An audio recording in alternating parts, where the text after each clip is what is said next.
नमस्कार गाइस, मैं Rituraj computer science engineer IIT Delhi से। और आज हम लोग जानने वाले हैं डेफिनेशन ऑफ एआई के बारे में। ओके, सो हम लोग आज कोई थ्योरेटिकल ऐसे रट्टा मारने वाला डेफिनेशन नहीं जानेंगे। हम इंट्यूशन जानेंगे कि एआई एक्चुअली में है क्या, उसको डिफाइन हम कैसे कर सकते हैं। बेसिकली जो एआई का माइंडसेट है वो आपको मैं आज समझाने वाला हूँ। तो क्योंकि आपका इंट्यूशन डेवलप होना चाहिए कि एआई जो एक्सपर्ट्स होते हैं वो कैसे सोचते हैं। आपके दिमाग में आना चाहिए कि एआई वाले ऐसे सोचते हैं, एआई का इंट्यूशन ये होता है। तभी आप एक अच्छे एआई इंजीनियर बन पाओगे। ओके, सो हम लोग आज जानेंगे कि how this artificial intelligence came and what is the actually definition क्या है इसका। Okay, so let's start. So सबसे पहले आप समझिए कि like science of AI. Okay, like अगर आप फिजिक्स को डिफाइन करना होता है तो आप कहाँ से स्टार्ट करते हो? आप बोलते हो कि where did the physical universe come from, right? Physics को अगर डिफाइन करना है। अगर आप बायोलॉजी को डिफाइन करना चाहो तो आप क्या पूछते हो पहले? How did biological life evolve, कैसे हमारा इवोल्यूशन हुआ।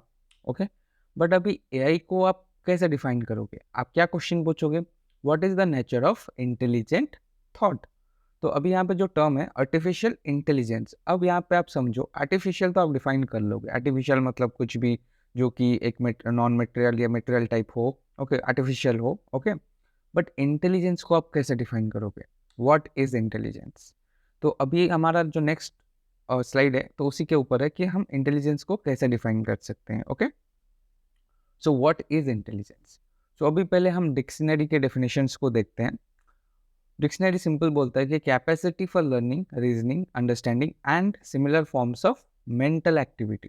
तो इसी को ही लाइक एक वेग आप डेफिनेशन बोल सकते हो। इसने बोल दिया कि ये है इंटेलिजेंस, बट क्या ये वाकई इंटेलिजेंस है?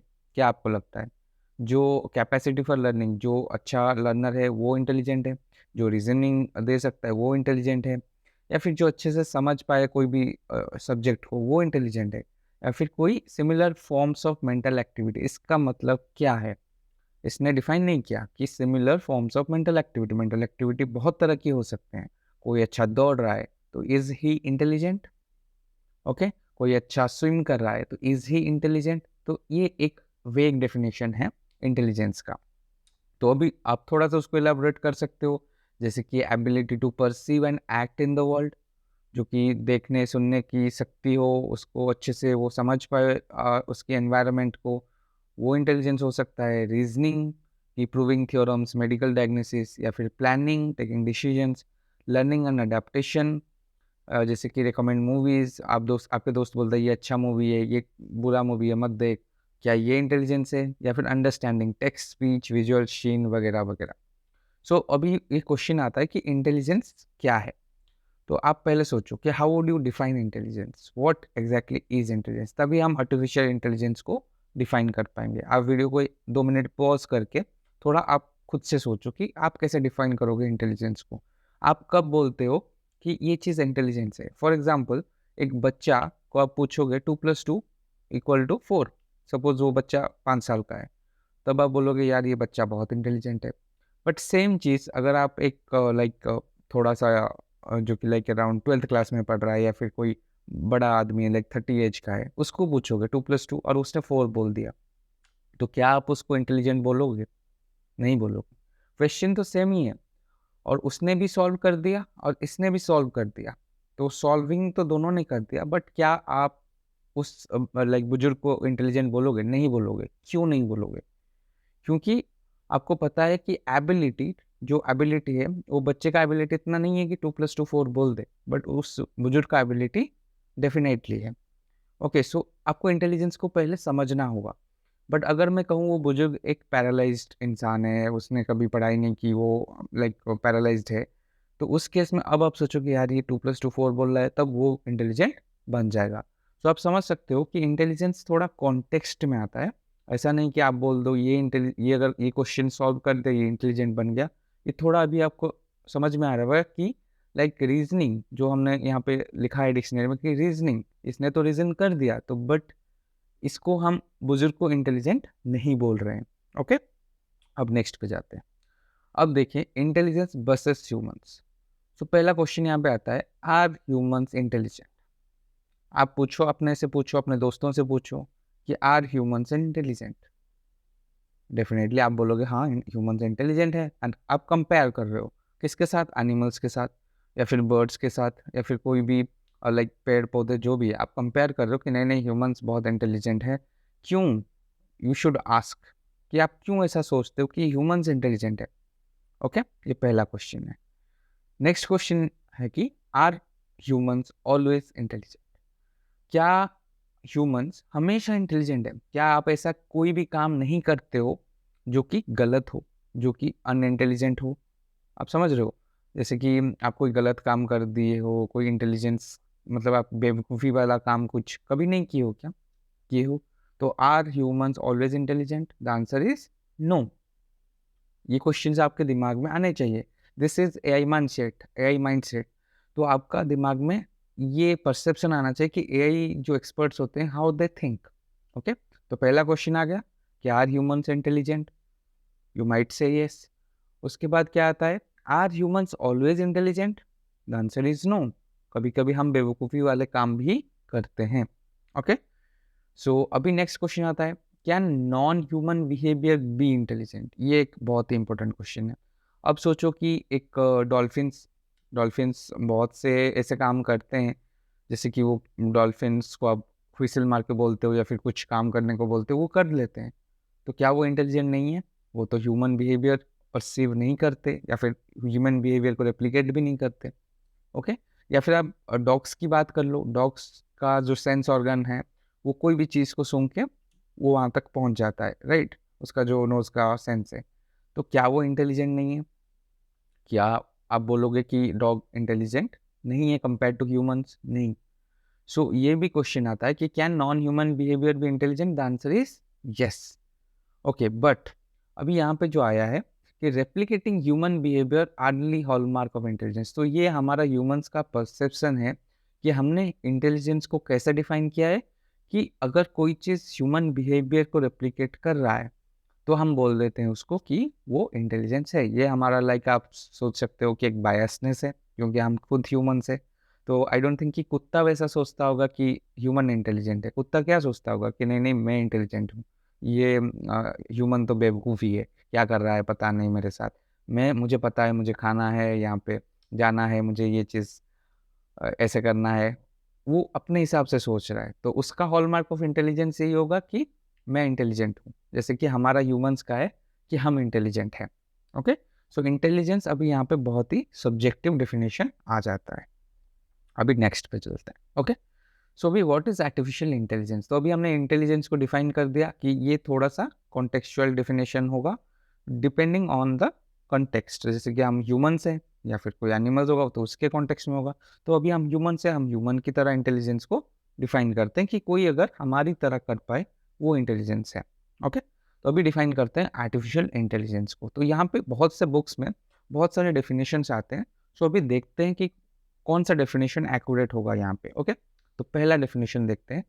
तो यहाँ पे देखिए ये एक टेबल है। तो ये लाइक टेबल को ये कॉलम, फर्स्ट कॉलम है ह्यूमन लाइक, ये सेकंड कॉलम है रेशनल, और ये फर्स्ट रो है thought, and first second row है बिहेवियर। ओके, तो ये एक 2x2 का आप समझ लो टेबल है। ओके, तो पहला जो है इसका डेफिनेशन देखते हैं। ये पहला बेलमैन 1978 में दिए थे बुक में। तो इन्होंने बताया कि automation of activities that we associate with human thinking activities such as decision making, problem solving, learning. तो आप देखो ये सिमिलर डेफिनेशन है जो कि वो डिक्शनरी में था, और मैंने वही चीज़ बताया कि हाउ डू यू डिफाइन वो जो मेंटल एबिलिटीज़ था, प्रॉब्लम सॉल्विंग था। यू कैन नॉट डिफाइन कि आप नहीं बोल सकते कि प्रॉब्लम सॉल्विंग एक डेफिनेशन लाइक रेशनल थिंग है इंटेलिजेंस का। आप समझ रहे हो? क्योंकि एक बच्चा, छोटा बच्चा 2+2 4 बोल दे वो इंटेलिजेंस है, बट एक बुजुर्ग बोल रहा है 2+2 4, वो इंटेलिजेंस नहीं है।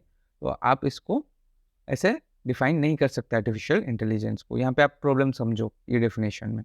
अभी नेक्स्ट डेफिनेशन पे चलते हैं, जो कि है चार्नियक एंड मैकडॉर्मट 1985 में इन्होंने दिया, the study of mental faculties through the use of computational models.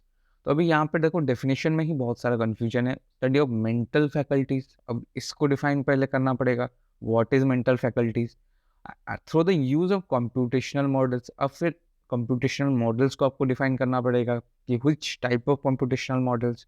और उसका इनपुट क्या होगा। तो this is also a very vague definition. अभी नेक्स्ट पे चलते हैं। जैसे कि रिच एंड नाइट 1991 में ये डेफिनेशन दिए हैं उनके बुक में, the study of how to make computers do things at which at the moment people are better.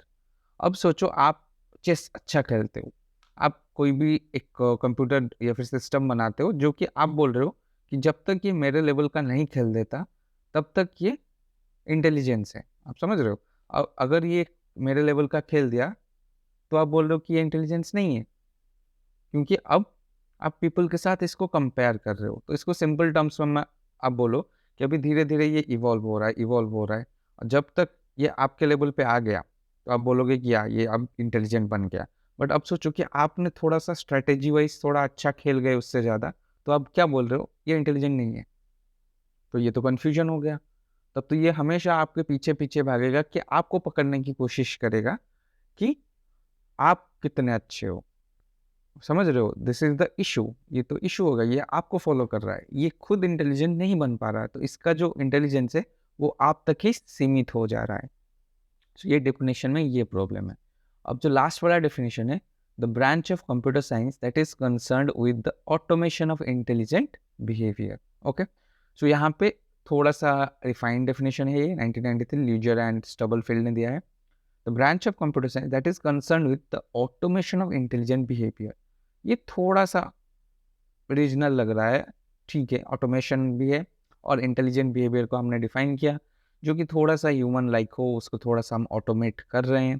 तो अभी आगे हम चल के उसको अच्छे से और क्लियर करेंगे। तो अभी ये चारों डेफिनेशन आप बस देख लो।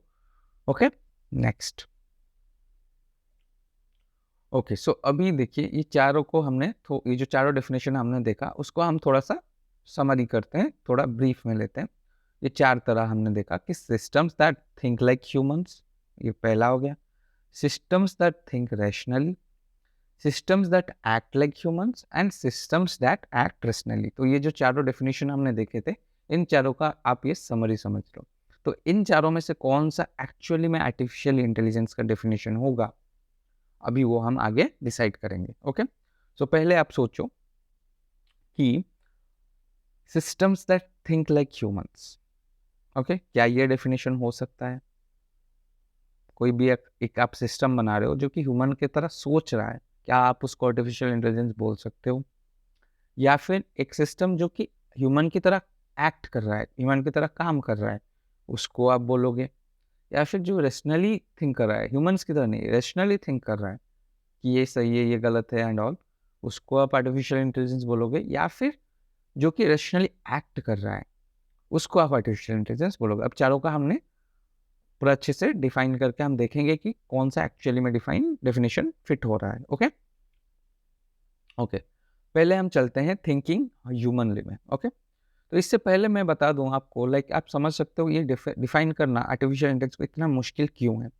कोई भी चीज़ को हम कभी भी जब डिफाइन करने जाते हैं तो वो मुश्किल होता है। अब सोचो कि मैं आपको बोलूँ कि व्हाट इज़ ए गेम, उसको डिफाइन करो, एक गेम को डिफाइन करो, तो ये मुश्किल होता है, क्योंकि आप क्या बोलोगे गेम, ए 2 प्लेयर गेम या 3 प्लेयर गेम या फिर एक सिंगल प्लेयर भी गेम हो सकता है।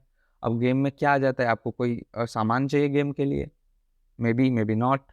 तो डिफाइन जब आप करने जाओ तो अगर कोई भी डेफिनेशन आप किसी में भी अगर पुट करते हो तो दैट वो हमेशा सही नहीं होगा, क्योंकि वो कहीं न कहीं कॉन्टेक्स्ट में वो गलत होगा। तो इसीलिए डिफाइन करना आर्टिफिशियल इंटेलिजेंस को इतना हमें मुश्किल हो रहा है। इन फ्यूचर भी कोई नया चीज़ आता है तो ये डेफिनेशंस वैलिड नहीं हो सकते। सो आपको उसी हिसाब से अडैप्ट करना पड़ेगा, definitions change with time. Okay, ये चीज़ आपको ध्यान में रखना है। तो अभी चलते हैं, ये हमारा 4 जो डेफिनेशंस के समरीज़ थे उसको लुक करते हैं। तो पहला है थिंकिंग ह्यूमनली। ओके, तो बेसिकली ये क्वेश्चन है कि अगर कोई सिस्टम आप बनाए हो जो कि ह्यूमन की तरह सोचता है, तो क्या आप उसको आर्टिफिशियल इंटेलिजेंस बोल सकते हो? ओके, सो अभी इसका आप सोचो प्रॉब्लम क्या है। ओके, सो पहला प्रॉब्लम है, क्या आपको पता है कि आप कैसे सोचते हो? कोई भी सिचुएशन आप पकड़ लो, क्या आप खुद को पता है कि आप कैसे सोचते हो? अच्छा, कहीं पे कुछ लाइक कभी-कभी आप इमोशनली भी डिसीजंस लेते हो, कभी-कभी थोड़ा-सा आप रैशनली ह्यूमन्स डिसीजन लेते हैं। ओके, तो ह्यूमंस को खुद नहीं पता वो कैसे डिसीजंस लेते हैं। तो अगर ह्यूमंस को खुद ही नहीं पता कि वो डिसीजंस कैसे लेते हैं, किस बेसिस पे लेते हैं, कभी-कभी इमोशनल होके लेते हैं, कभी-कभी रेशनल होके लेते हैं। ओके, समझ रहे हो? क्योंकि जैसे कि अगर आपकी सपोज़ लवर खतरे में है एंड वहाँ पे एक लड़की को मारने की बात कर रहे हैं, तो आप क्या बोलोगे? हाँ, ठीक है, उसको मरने जाने दो क्योंकि यहाँ पे लवर स्टेक में है। Even if it is not right, क्योंकि यहाँ पे आप इमोशनली डिसीजन ले रहे हो। बात समझ रहे हो? रैशनली कभी-कभी आप लेते हो, जैसे कि अगर यहाँ पे मैं रैशनल ले रहा हूँ कि हाँ, यहाँ पे आप रोड पे ड्राइव करके जा रहे हो, अब इस साइड 2 लोग हैं और इस साइड 1 लोग है, वहाँ आगे से एक ट्रक आ रहा है, तो आप क्या करते हो? सोचते हो नहीं-नहीं यहाँ पे अगर मैं घुमा दूँ 2 लोग मर जाएँगे, तो इसलिए मैं बाएँ की तरफ कार को घुमा देता हूँ, 1 लोग मरेगा। तो ये रैशनली थॉट हो गया। बट अगर सेम चीज़ मैं बोल दूँ कि लेफ्ट साइड में एक प्रेग्नेंट वुमन है और राइट साइड में एक बुड्ढे और एक बुढ़िया है, ओके? एक बुड्ढा और एक बुढ़िया है। तो उस केस में आप क्या करोगे? अरे नहीं-नहीं, ये बुड्ढा-बुड्ढी तो मरने वाले हैं, तो थोड़ा इमोशनल होके आप बोलोगे नहीं-नहीं, ये अभी एक बच्चा आने वाला है, तो ये प्रेग्नेंट है, तो उनका भी लाइक फ्यूचर है। तो उस केस में आप गाड़ी वो बुड्ढा-बुड्ढी की तरफ घुमा दोगे, बुड्ढा-बुड्ढी खत्म। तो उस केस में आप बोलोगे कि ये क्या है? एग्ज़ैक्टली आप इमोशनली डिसीज़न लेते हो, okay? So this is basically thinking human में ये प्रॉब्लम है। तो आपको खुद नहीं पता आप ह्यूमन्स कैसे सोचते हो, तो आप मशीन को कैसे सिखाओगे, ओके? सो बेसिकली यहाँ पे वही है, very hard to understand how humans think. तो हम बेसिकली पहले कभी-कभी क्या करते हैं ना, डिसीजंस बना लेते हैं, उसके बाद सोचते हैं कि अच्छा हमने ये क्यों किया? ये भी होता है, जो कि होता है पोस्ट फैक्टो रैशनलाइज़ेशन। हाँ, हमने ये जो किया ठीक किया। ये भी हम लोग कभी-कभी करते हैं, ओके? और एक चीज़ है कि do you want a machine that beats humans in chess और a machine that thinks like humans while beating humans in chess? जैसे कि अगर आप वही चीज़ है, आप चेस अच्छा खेलते हो, आप एक मशीन बना रहे हो, जो आपकी तरह ही सोच के आपको हरा रहा है, ये चाहते हो आप। इसको इंटेलिजेंस बोलोगे? नहीं बोलोगे। आप चाहते हो कि वो मुझसे अच्छा खेले, ऐसा खेले कि कोई ह्यूमन लेवल से भी ज़्यादा आगे हो, जो अच्छा खेले, राइट? तो इसीलिए ये डेफ़िनिशन थोड़ा-सा वेग है, थोड़ा काम नहीं करता है, थिंकिंग ह्यूमनली। आप कोई भी सिस्टम जो कि ह्यूमनली थिंकिंग कर रहा है, उसको आर्टिफ़िशियल इंटेलिजेंस बोलना थोड़ा मुश्किल है, ओके? सो अभी देखिए, thinking like humans important in cognitive science application. तो अगर आप कॉग्निटिव साइंस देखोगे एप्लीकेशन, जैसे कि इंटेलिजेंट ट्यूटरिंग, आप किसी को पढ़ा रहे हो, उस केस में आप चाहते हो कि वो ह्यूमन टच रहे। जैसे मैं आपको पढ़ा रहा हूँ, एक ह्यूमन टच रहे, इंटेलिजेंट ट्यूटरिंग आप बोल सकते हो उस केस में। बट जब आप चेस खेल रहे हो, उस केस में आपको वो ह्यूमन टच नहीं चाहिए। आप समझ रहे हो?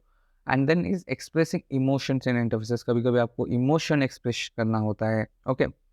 तो उस केस में आपको चाहिए, जैसे कि मेडिकल ग्राउंड्स में आपको एक डॉक्टर कंसोल कर रहा है, उस केस में आपको चाहिए इन ये जो कॉग्निटिव साइंस के एप्लीकेशंस है, उस केसेस में आपको चाहिए कि कोई ह्यूमन की तरह सोचे।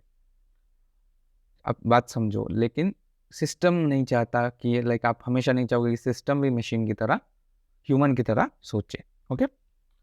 यहाँ पे एक बहुत ही अच्छा लाइक ये प्रोवर्ब है, the goal of aeronautical engineering is not to fool pigeons in flying. इसका मतलब ये है कि आपका जो एरोप्लेन फ्लाई करता है, तो उसका गोल क्या है? उड़ना उसका गोल है, राइट? आपको डेस्टिनेशन तक पहुँचाना उसका गोल है। उसका गोल ये नहीं है कि वो पक्षियों की तरह मिमिक करे, पक्षियों की तरह वो ऐसे-ऐसे अपना जो विंग्स है, उसको फ्लैप करके वो उड़ने की कोशिश करे, because that is not the goal. तो आप समझो बात को, जो वही चीज़ है, वो हम जब एरोप्लेन को फ्लाई करवाते हैं, हम ये नहीं बोलते कि वो पक्षी की तरह उड़ना चाहिए, that is not the goal. Same way हम सिस्टम को नहीं बोल सकते कि आप ह्यूमन की तरह रेप्लिकेट करो, तभी हम बोलेंगे, या ह्यूमन की तरह थिंक करो, तभी हम बोलेंगे कि आप इंटेलिजेंट हो। आप समझो, दिस इज़ द थिंग कि थिंकिंग ह्यूमनली में क्या इश्यू है। क्योंकि हमें खुद नहीं पता हम क्या सोचते हैं, क्यों सोचते हैं, कैसे सोचते हैं, ओके? सो मशीन को कैसे बताओगे? Okay, next. ओके, सो अभी आता है थिंकिंग रैशनली, ओके? जो नेक्स्ट हमारा था thinking rationally. So thinking rationally मतलब thinking logically, okay? So Aristotle ने what are the correct arguments thought process logically, thinking logically में ये चीज़ आता है, ओके? सो अभी देखते हैं थिंकिंग लॉजिकली का एक एग्जांपल। सो क्या ये अच्छा डेफिनेशन हो सकता है आर्टिफिशियल इंटेलिजेंस के लिए? लाइक कोई सिस्टम अगर रेशनली थिंक कर रहा है, क्या हम उसको आर्टिफिशियल इंटेलिजेंस बोल सकते हैं। एग्जाम्पल्स में देखते हैं कि इश्यूज़ क्या है, हम वो भी देखेंगे। जैसे कि अभी लॉजिकली अगर कोई बात बोलो, जैसे कि आप मैं बोलूँ कि you are a man and all mans are mortal, okay. आप एक इंसान हो और सारे इंसान एक दिन मरेंगे, तो आप भी एक दिन मरोगे। ये इन्फरेंस ड्रॉ हो गया, कंक्लूजन, ओके। सो इसको बोलते हैं लॉजिक। तो आपने based on this two sentences कि you are human and all humans die, so you will die, okay. So इसके बेसिस पे वो जो यू विल डाई वाला इन्फरेंस निकाल दे, इसको बोलते हैं logic, okay. So this is logical thinking. अब यहाँ पे इशू क्या है, आप सोचो कि आप दुनिया के सारे प्रॉब्लम्स को ऐसे लॉजिकली डिफाइन कर सकते हो? ये तो बहुत मुश्किल है, पहली बात तो ये है। और वो डिफाइन करने भी जाओगे तो वो बहुत ज़्यादा स्पेस ले लेगा, ओके।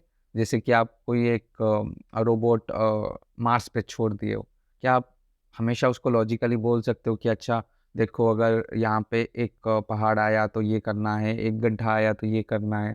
तो अगर आप ये सारा चीज़ें लाइक एक पेबल आया तो ये करना है, छोटा सा पत्थर आया तो ये करना है, अगर ये सारा आप कोडिफाई करने जाओगे तो आप समझो आप कुछ ना कुछ तो मिस करोगे ही करोगे, एंड ये इतना बड़ा हो जाएगा कि आपका पर्पस ही सॉल्व नहीं होगा।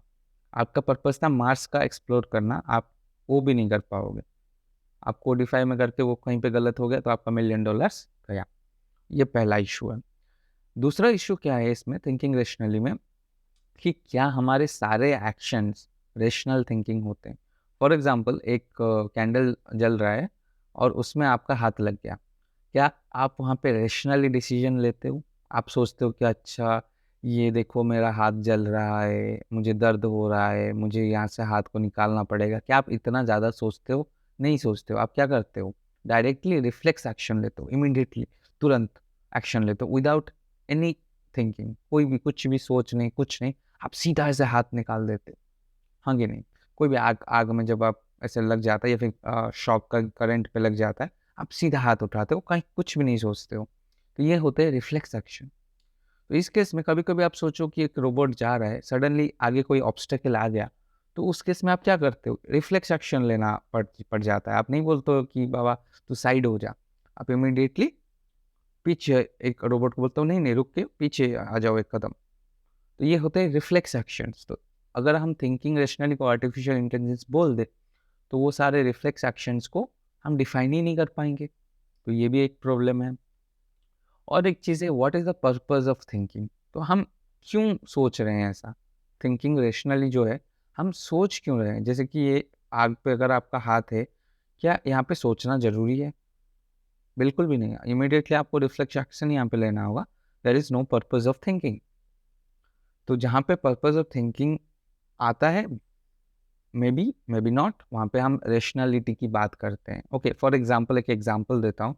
जैसे कि सोचो कि अगर आप और आपके दोस्त एक टेंट हाउस में रात को सोए हो, एंड सुबह उठने के बाद आप दोनों उठे और आप अपने दोस्त से पूछ रहे हो, अरे यार देख तुझे ऊपर क्या नज़र आ रहा है?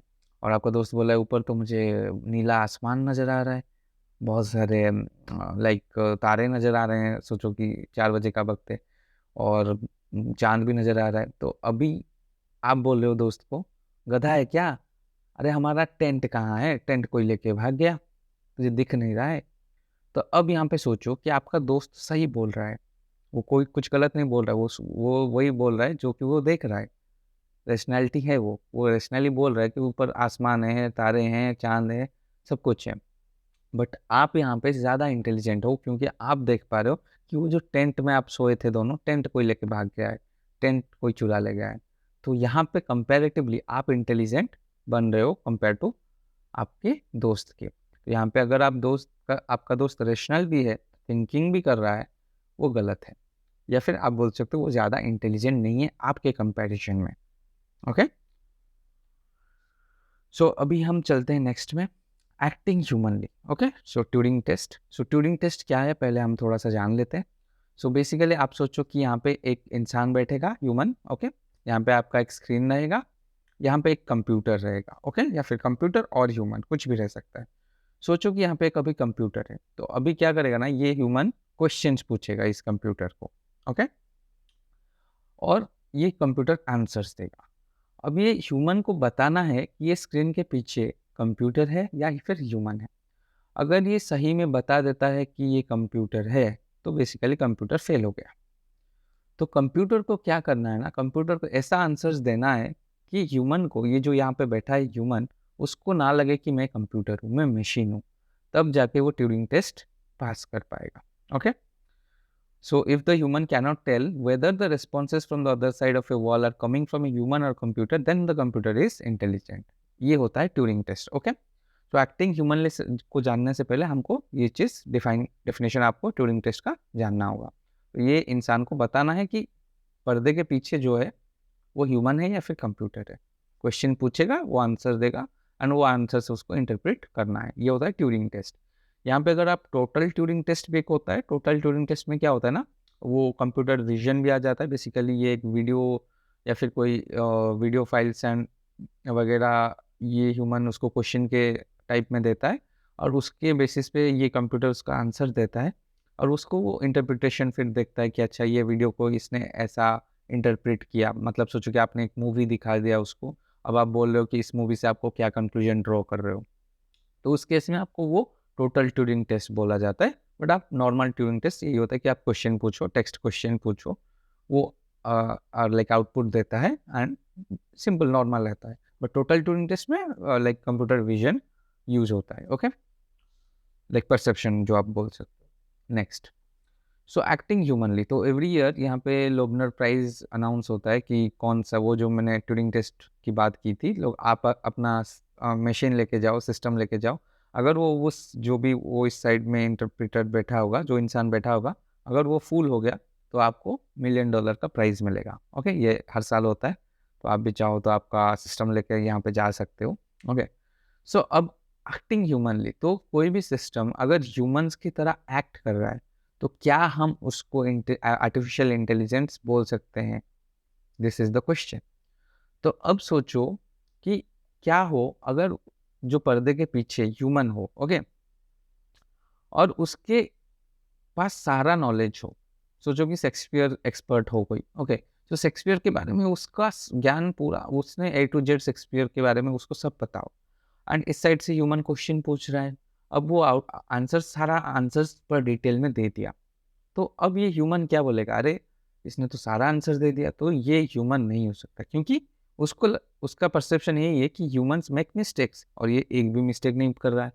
तो उस साइड में उसको लगेगा कि ये एक मशीन है, बट एक्चुअल में उस साइड में कौन है, ह्यूमन है। तो अब प्रॉब्लम अराइज कर जाता है एक्टिंग ह्यूमनली में।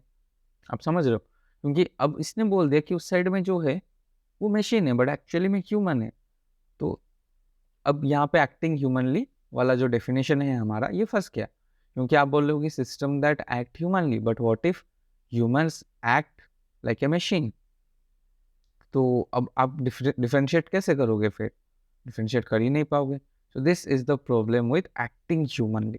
थोड़ा आप अच्छे से समझना इस चीज़ को, क्योंकि अगर आप मशीन को इंटेलिजेंट साबित करोगे तो यहाँ पे ह्यूमंस को आप मशीन बोल रहे हो।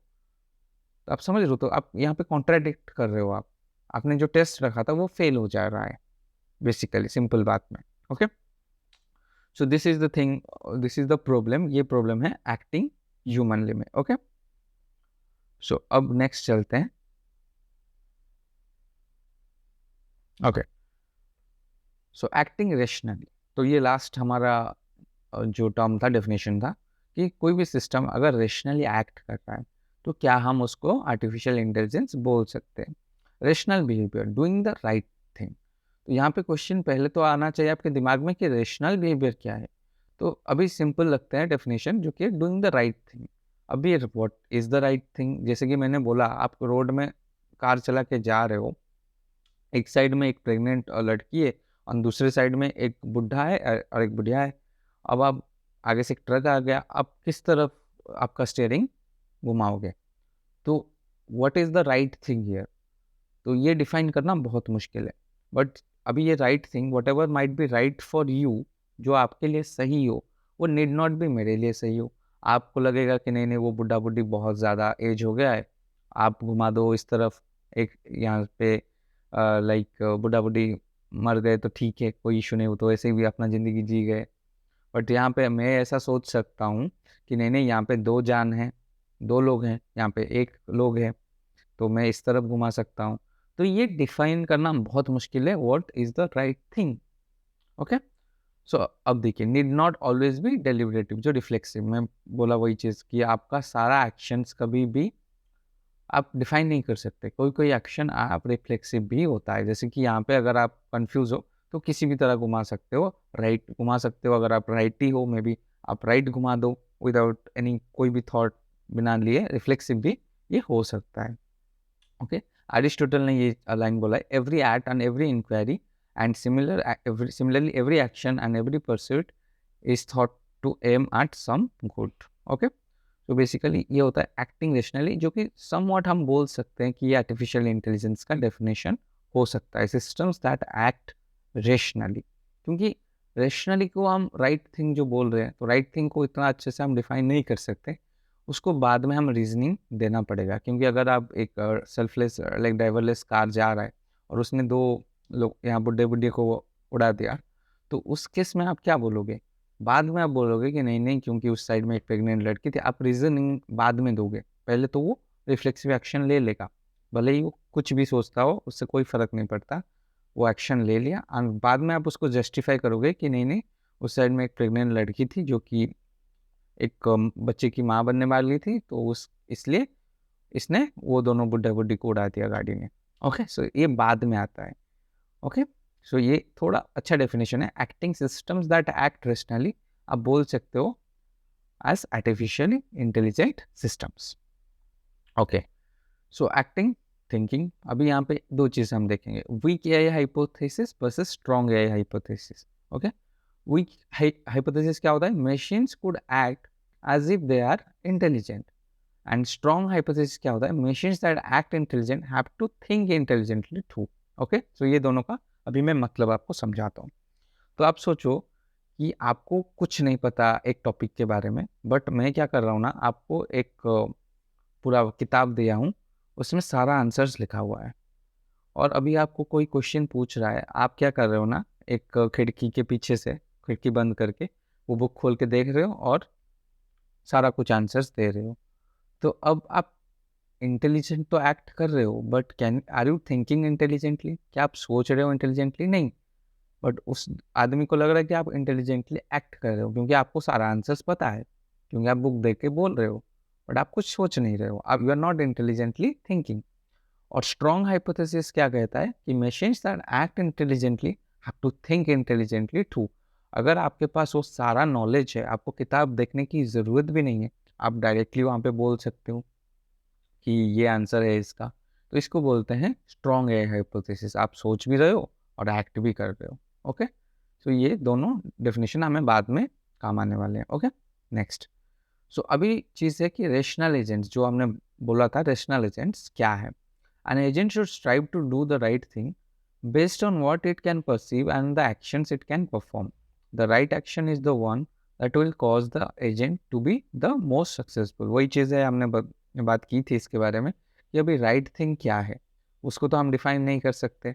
जो रोड पे आप जा रहे हो, किस साइड घुमाओगे अगर ऐसा सिचुएशन आ गया, तो इसलिए तो हम सिंपल इसको डिफाइन कर रहे हैं, जो एआई एक्सपर्ट्स हैं, कि an agent should strive to do the right thing, और वो राइट थिंग को आप बाद में जस्टिफाई करोगे कि हाँ ये राइट थिंग था। Okay, performance measure and objective criterion for success of an agent's behaviour. आप कोई भी ऑब्जेक्टिव फंक्शन लिख सकते हो कि हाँ, जैसे कि उस केस में आप लिख सकते हो कि यहाँ पे एक जो प्रेग्नेंट औरत थी वो अभी अपनी ज़िंदगी जीने वाली थी, तो एंड इस साइड में 2 बुड्ढे थे, वो ऑलरेडी जी चुके थे अपनी ज़िंदगी, तो लेट देम डाई। तो ये एक ऑब्जेक्टिव क्राइटेरियन हो गया। ऑब्जेक्टिव कोई भी एक लाइक फंक्शन आप लिखती हो कि which is the right thing to do. Okay, based on that वो उसने अपना डिसीजन लिया। ओके, सो अभी एग्जांपल के तौर यहाँ पे और एक एग्जांपल है, performance measure of a vacuum cleaner agent. तो आपने एक वैक्यूम क्लीनर का रोबोट बनाया, तो अब आप कैसे उसका परफॉर्मेंस मेजर करोगे? ऑब्जेक्टिव फंक्शन के हिसाब से, जो ऑब्जेक्टिव फंक्शन है, तो उसका ऑब्जेक्टिव फंक्शन ये होगा कि उसने कितना लाइक डर्ट जो भी है, लाइक गंदगी है, कितना क्लीन अप किया, कितना टाइम इसने लिया, कितना इलेक्ट्रिसिटी इसने लिया, कितना इसने नॉइज़ प्रोड्यूस किया, ये सारा होगा आपका ऑब्जेक्टिव फंक्शन। और उसको उसने कैसा कितना अच्छा किया, कितना ऑप्टिमाइज़ किया, वो हो जाएगा आपका performance measure of a vacuum cleaner agent. Okay okay, so ideal rational agent क्या होगा? For each possible percept sequence does whatever action is expected to maximize its performance measure on the basis of evidence perceived so far and built in knowledge. तो जैसे कि हमने वो vacuum cleaner robot बनाया था, तो अब उस वो आइडियल कब बनेगा? जो वो पूरा सारा कचरा साफ कर दे, बहुत कम टाइम पे कर दे, और ज़्यादा लाइक यहाँ पे नॉइज़ भी ना प्रोड्यूस करे, कम इलेक्ट्रिसिटी कंज्यूम करे। तो उस केस में हम बोलेंगे उसको एक आइडियल रेशनल एजेंट। तो ये जितना भी उसका लाइक परसिव्ड सो फार जो एविडेंस है, जो उसने पहले जो काम किया होगा उसके बेसिस पे कौन से कोने में कितना डार्ट है, तो ये सारा नॉलेज, वो बिल्ट इन नॉलेज भी हम उसको देंगे कि अच्छा इस कोने में इतना लाइक डार्ट है, गंदगी है। तो ये सारा जो नॉलेज है उसको आधार में रख के वो अगर कोई डिसीजन लेके अच्छा काम परफॉर्मेंस कर दे, परफॉर्मेंस अच्छा दे, जो हम परफॉर्मेंस का जो फंक्शन लिखे हैं उसके हिसाब से वो अच्छा काम करे, तो हम उसको बोलेंगे एक ideal rational agent. Okay okay, अब यहाँ पे एक चीज़ सोचो, मैं क्वेश्चन आपको पूछता हूँ कि अगर सोचो कि आपने एक डिसीजन लिया और वो बाद में आपको पता लगा कि वो डिसीजन गलत है। ओके, तो क्या आप बोलोगे कि वो डिसीजन आपने जो लिया वाकई गलत है? नहीं। क्यों? क्योंकि जब आपने वो डिसीजन लिया था, आपको फ्यूचर के बारे में कुछ भी पता नहीं था। आपने जो डिसीजन लिया था, आपके पास्ट एक्सपीरियंसेस को बेस में नज़र करके ही लिया था। ओके? पास्ट के जो आपके एक्सपीरियंसेस है, पास्ट के जो भी आपका इन्फॉर्मेशन है, उसी के बेसिस पे उस टाइम पे आपने वो डिसीजन लिया था।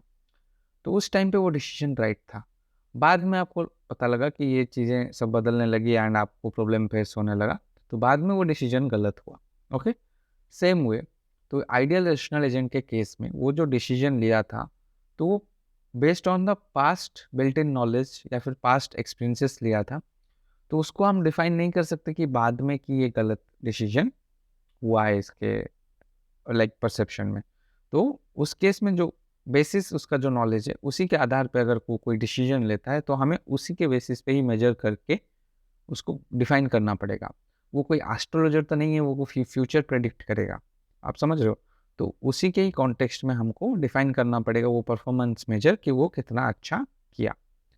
ओके, तो वही यही चीज़ है रेशनैलिटी वर्सेस ओमनीसाइंस। मतलब वो कोई पूरा फ्यूचर एस्ट्रोलॉजर तो नहीं है कि वो पूरा सारा चीज़ अच्छा, सारा चीज़ सही करे।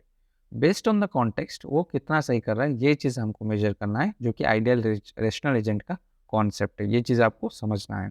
Okay, so what is artificial intelligence agent view? An agent is anything that can be viewed as perceiving its environment through sensors and acting upon that environment through actuators. जो हमने बोल दिया एक एजेंट है, कोई भी रोबोट है, तो उसमें सेंसर्स लगे हुए होंगे, तो वो सेंस कर रहा है अपना जो एनवायरनमेंट है, एंड उसके बाद उसी के like based on it's actuators, जो भी उसके मशीनरीज है, उसी के बेसिस पे वो एक्ट कर रहा है। ओके, ह्यूमन एजेंट कैसे होते हैं? जिनका आइज, हम जैसे ह्यूमन एजेंट है, आइज है, ईयर्स है, सेंसरी ऑर्गन्स है, हैंड्स है, लेग्स है, तो ये हमारे एक्चुएटर्स हो गए। ओके, हैंड्स, लेग्स, माउथ, ये सब हमें लाइक एक्शंस में हेल्प करते हैं, तो दीज आर एक्चुएटर्स। एंड जो भी हमारे सेंसर्स होते हैं, ईयर्स, आइज, अदर ऑर्गन्स, ये सारे होते हैं हमारे, स्किन हो गया, ये सारे होते हैं हमारे sensors. Similarly for a robotic agent, cameras हो गए या फिर लेजर और रेंज फाइंडर्स हो गए, ये हो गए उसके सेंसर्स। और एक्चुएटर्स क्या हो गए? वेरियस मोटर्स, जिस जो भी उसकी लाइक वर्किंग या फिर कोई भी डिफरेंट लाइक मूविंग, ये सारे टास्क को करने में उसको हेल्प करते हैं, ये हो गए उसके एक्चुएटर्स। ओके, हम बाद में ये चीज़ और अच्छे से देखेंगे। ओके, जो अब फॉर्मल कॉग्निटिव टास्क होता है, जैसे कि हमने बोल दिया कि गेम्स हो गया, chess, checkers, Othello, mathematics, logic, geometry, calculus, proving properties of programs, तो ये फॉर्मल कॉग्निटिव टास्क है।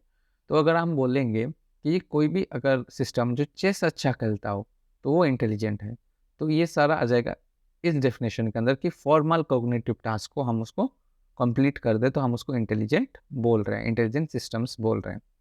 अब आता है एक्सपर्ट टास्क, जैसे कि आप सोचो कि कोई इंजीनियरिंग हो गया, मेडिकल हो गया, डायग्नोसिस हो गया, तो ये फाइनेंशियल, स्टॉक मार्केट प्रेडिक्शंस हो गया। अब इसके लिए इसको एक्सपर्ट नॉलेज की ज़रूरत है। आप जैसे कि एक चेस खेलने, आप एक बच्चे को, किसी को भी आराम से आप चेस तो खिलाना सिखा दोगे, बट क्या आप मेडिकल डायग्नोसिस उसको अच्छे से सिखा पाओगे? नहीं सिखा पाओगे। ये एक्सपर्ट टास्क में आता है।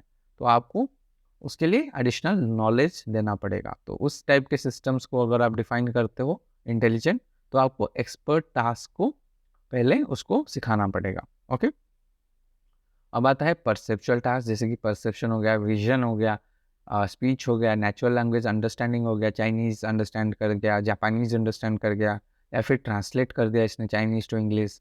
तो ये सारे होते हैं परसेप्चुअल टास्क। अगर इस चीज़ को करने में वो सक्षम हो गया, तो इसको भी आप आर्टिफिशियल इंटेलिजेंस बोल सकते हो based on perceptual task. Okay, ये बहुत सारे टास्क होते हैं। आप समझो कि बेसिक्स क्या है इसके। जैसे कि पहला था फॉर्मल कॉग्निटिव टास्क, जो कि सिंपल टास्क है, वो मतलब नॉर्मल इंटेलिजेंट रोबोट भी कर लेगा। और उसके बाद आता है एक्सपर्ट टास्क, यहाँ पे आपको नॉलेज की ज़रूरत होगी। एंड परसेप्चुअल टास्क में आपको सेंसर्स की ज़रूरत होगी। उसके बाद सेंसर्स को कैसे आप थोड़ा लाइक डिकोड करके मशीन को बता रहे हो, उस टाइप की इंटेलिजेंस की आपको ज़रूरत होगी, जो हम आगे देखने वाले हैं। ओके, सो अभी व्हाट इज आर्टिफिशियल इंटेलिजेंस, अगर आप एल्गोरिदमिक व्यू लो, ओके, जो कि एल्गोरिदम वाले लोग बोलते हैं। सो पहले आपको समझना होगा एनपी हार्ड प्रॉब्लम्स क्या होते हैं। A large number of problems are NP hard, okay, non deterministic polynomial time hard problem. तो ये क्या होता है ना, बेसिकली आप सोचो कि जैसे कि एक एग्जांपल है, अगर आप कंप्यूटर साइंस के स्टूडेंट हो, आप एग्जांपल है subset sum problem. Okay, so basically एक आपके पास सेट होगा, तो उसका एक कोई भी सबसेट का सम ज़ीरो होगा कि नहीं। जैसे कि आपके पास नंबर है -3, -2, 0, 1, 5। ओके, सो अब आपको एक सबसेट चाहिए जिसका सम ज़ीरो होगा, जैसे कि -3, -2, 5। तो इनको अगर आप सम कर दो तो जो सम होगा वो ज़ीरो होगा। तो ऐसे कितने सबसेट्स हो सकते हैं एक सेट में? तो ये एक एनपी हार्ड प्रॉब्लम है, जो कि पॉलिनोमियल टाइम में अभी तक किसी ने भी सॉल्व नहीं किया हुआ है। ओके, सो इन फ्यूचर में भी कोई कर सकता है, बट अभी तक ये सॉल्व नहीं हुआ है। इनको बोलते हैं एनपी हार्ड प्रॉब्लम्स। तो यहाँ पे अगर हम बोलते हैं कि एल्गोरिथमिक व्यू में व्हाट इज आर्टिफिशियल इंटेलिजेंस, कि AI systems develops a set of tools heuristics to solve such problems in practice. Okay, so अब एनपी हार्ड तो पॉलिनोमियल टाइम में सॉल्व नहीं होगा। तो अगर आर्टिफिशियल इंटेलिजेंस की मदद से हम एक रीजनल सॉल्यूशन तक पहुंच जाते हैं, अच्छा ठीक है, 10 आंसर्स थे, 9 आंसर्स तो मिल गए, एक आंसर छूट गया तो ठीक है, तो उस केस में हम उसको बोलते हैं artificial intelligence in algorithmic view. Okay, so AI develops a set of tools heuristics, basically एक ह्यूरिस्टिक फंक्शंस यूज होता है, वो हम आगे देखेंगे कि ह्यूरिस्टिक्स क्या होता है। तो इस टाइप के प्रॉब्लम्स को अगर वो ह्यूरिस्टिक्स यूज करके सॉल्व कर जाता है, एंड हमें ठीक है जो सॉल्यूशन आ रहा है वो नियर परफेक्ट है, पूरा परफेक्ट नहीं, नियर परफेक्ट है, तो हम उसको आर्टिफिशियल इंटेलिजेंस बोल सकते हैं। ओके, बहुत सारे एनपीआर प्रॉब्लम्स है, सर्च हो गया, गेम प्लेइंग हो गया, प्लानिंग हो गया। आप सोचो कि चेस के मूव्स, बहुत सारे मूव्स हो सकते हैं। अगर आप मतलब कोई भी एल्गोरिदमिकली उसको लिखने जाओगे तो it will be very difficult. अगर लेकिन आप उसको एआई यूज़ करके अच्छा रिजल्ट्स ला पा रहे हो, then that is artificial intelligence, आप बोल सकते हो उसको एल्गोरिदमिक व्यू में। ओके, ओके, सो अभी आता है weak versus knowledge based methods. Weak methods मतलब नॉर्मल जो कि जैसे कि ए स्टार एक एल्गोरिदम हम आगे पढ़ेंगे, तो बेसिकली ये एल्गोरिदम आप किसी भी प्रॉब्लम के लिए लगा दो, बेसिकली ये सारा पॉसिबिलिटी को चेक करके आपके लिए एक आंसर निकाल के दे देगा। ओके, एंड सेकेंड था जो कि स्ट्रॉन्ग एआई, जो कि नॉलेज इंटेंसिव एक्सपर्ट सिस्टम, जैसे कि हमने बात किया कि जो मेडिकल साइंस के नॉलेज है उसको आप सर्च करके नहीं बोल पाओगे, आपको एक्सपर्ट सिस्टम्स चाहिए, थोड़ा सा knowledge, expert, additional more knowledge आपको उसको देना पड़ेगा। लेस कंप्यूटेशन यहाँ पे होगा। यहाँ पे ए स्टार सर्च में वो बेसिकली सर्च कर रहा है, सारा आउटकम से सर्च कर देगा, तो यहाँ पे बहुत ज़्यादा कंप्यूटेशन होगा, यहाँ पे कम कंप्यूटेशन होगा। ओके, स्ट्रॉन्ग एआई सिस्टम्स में। तो अभी व्हाट इज एक्चुअली रिक्वायर्ड, जो कि क्या चाहिए हमें, how to combine weak and strong methods seamlessly. हम हमेशा ये चीज़ करेंगे, मशीन लर्निंग जो हम आगे भी नया कोर्स में देखेंगे, तो बेसिकली हम हमेशा क्या करेंगे, जो एक वीक मॉडल होगा उसको हमेशा एक स्ट्रॉन्ग मॉडल के साथ कंबाइन करेंगे, एंड देखेंगे कि क्या वो रिजल्ट्स अच्छा आता है। जैसे कि अगर हम ए स्टार सर्च को एक्सपर्ट सिस्टम के साथ मिला दें, तो बेसिकली हम क्या कर रहे हैं ना, हम हमारा जो सर्च का टाइम है उसको रिड्यूस कर रहे हैं, एंड रिजल्ट्स को भी अच्छा कर रहे हैं। वो एक ट्रेड ऑफ होता है कि रिजल्ट्स ज़्यादा ख़राब नहीं होने चाहिए और टाइम भी बहुत ज़्यादा नहीं लगना चाहिए। अगर हम वीक एंड स्ट्रॉन्ग एआई को कंबाइन करके अच्छा परफॉर्मेंस ला पा रहे हैं, so that is a very good objective function. वो हम वही हम चाहते हैं हम हमेशा करें। ओके, वीक को स्ट्रॉन्ग के साथ कंबाइन करना। ओके, सो जैसे कि अभी देखिए 1950s में लॉजिक का बहुत डिमांड था। लॉजिक जो हमने वो देखा कि अगर you are a human, all humans will die, you will also die, ये सारा लॉजिक था 1950s के टाइम पे। उसके बाद 1988 में बेसियन नेटवर्क्स आ गया, जो कि प्रोबेबिलिस्टिक एक मॉडल, प्रोबेबिलिटी यहाँ पे आ गया। उसके बाद लोगों ने ट्राई किया कि लॉजिक को प्रोबेबिलिटी के साथ मिलाने की कोशिश की, बहुत सारे अटेम्प्ट्स हुए हैं।